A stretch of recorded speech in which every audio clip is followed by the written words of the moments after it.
Welcome back, guys. Doing the trade journal for May 20th for Tuesday. A little bit late on this. Yesterday, we made about $293.75 and started the day with the initial plan based on the market structure. Market structure was bearish at 9 a.m. So, what I did was I just started shorting, right? Considering the bearish structure. And at market open, took a short over here. Actually, let me move this to the other chart so you can see better.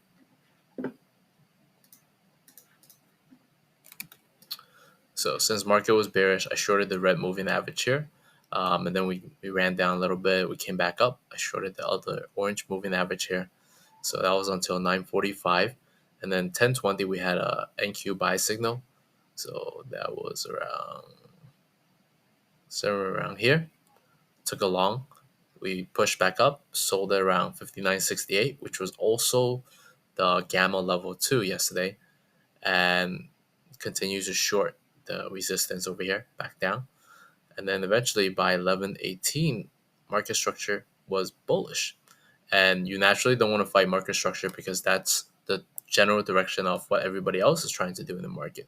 So if everybody is bullish, you want to flip bullish, right? And when market structure is bullish, you want to take the opportunity to buy the dip. So when it came back down to over here, this moving average, that's a good area to buy the dip. And then we started to move. This is a good area to take profit again. And then by 12:30, market structure had flipped bearish again, right? So a lot of market structures here changing yesterday, which also means that the market was just undecided. It wasn't sure which direction to go. But you can see that naturally at the end of the day, we did crash back down to 59.25 area zone, 59.26 give or take. And that's been an area that we've been defending the last few days. So far, the signal worked out pretty good. 120, we had a sell signal that was really OP. That like gave us the sell signal to take it all the way down here. And then 313, we had a C plus setup with double sell signal. What was that? 313. Yeah, that was beautiful trade. So that was over here to here. You could take it to the MOB from 59.39 to as high as 59.57 or even 59 actually. So it's about 20 points. Really good play there. Then after hour, you would crash a little bit. So let me clean out the chart and let's go over what we think is going to happen today. So 10-minute looks a little bit bearish. We've been pushing down, right? A lot of the areas that was defended is starting to get lost here. We're now coming back to the 5,900 area that's been defended the last few times. But as you can see, a lot of the moving average on the 10 minutes starting to curl downwards, which means we're probably going a little bit more bearish. Let's see how the 30-minute time frame looks like. Same thing. 30 minutes also starting to curl downwards. 48 minutes, we are now under the smallest moving average, which means we are now bearish.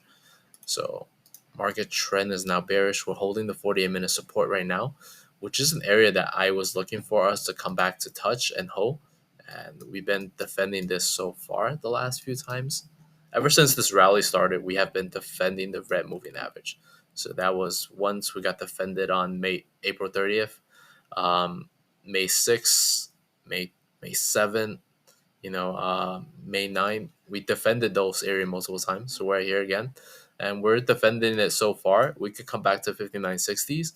And as long as we're above 5900, I would say we're still pretty bullish. We're still defending the area. But once we lose 5900, I would say next zone to defend is 5800s, which is pretty far away. But it'll be good. It'll be a good pullback if it does do that. Um, Not sure what the catalyst would be, but it'll be interesting. So I hope that helps. Good luck and have a great day trading, guys.